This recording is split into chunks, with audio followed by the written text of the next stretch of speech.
তীব্র তুষারপাতে বিপর্যস্ত America. Washington DC, new York, Wisconsin সহ বিভিন্ন জায়গায় স্থবির হয়ে পড়েছে জনজীবন। এই অবস্থায় ফিলাডেলফিয়ায় জরুরি অবস্থা জারি করেছে প্রশাসন। সাদা তুষারে ঢেকে আছে বিশ্বের সবচেয়ে ক্ষমতাধর প্রেসিডেন্টের বাসভবন হোয়াইট হাউস। এমন অবস্থায় রাজধানী ওয়াশিংটন ডিসির অন্য সব অঞ্চলেও চলতি সপ্তাহে দ্বিতীয়বারের মতো তুষারঝড়ের কবলে পড়েছে সিটিটি। বেশিরভাগ এলাকা 5 থেকে 7 সেন্টিমিটার শুভ্র আস্তরণে ঢাকা পড়েছে। তবে এর মধ্যেও কিছু বাসিন্দা নেমে পড়েছেন তুষারের সৌন্দর্য উপভোগে। স্টেটের বিভিন্ন জায়গায় প্রায় 18 সেন্টিমিটার পর্যন্ত ঢাকা পড়ে তুষারে। এদিকে তীব্র ঠান্ডা আর তুষার ঝড় কমে আসলেও এখনো জমে আছে উইসকনসিন স্টেটের মিলওয়াকি সিটির আশেপাশের হ্রদগুলো।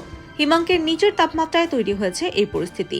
এছাড়া গেল সপ্তাহ থেকে বৈরী আবহাওয়ার কারণে মিলওয়াকিতে ফ্লাইট বাতিল ও শিডিউল বিপর্যয়ের মুখে পড়েন হাজার হাজার মানুষ। ঠান্ডায় ক্ষতিগ্রস্ত আরেক স্টেট ভার্জিনিয়া। কোথাও কোথাও তাপমাত্রা থাকছে -30 ডিগ্রির ঘরে।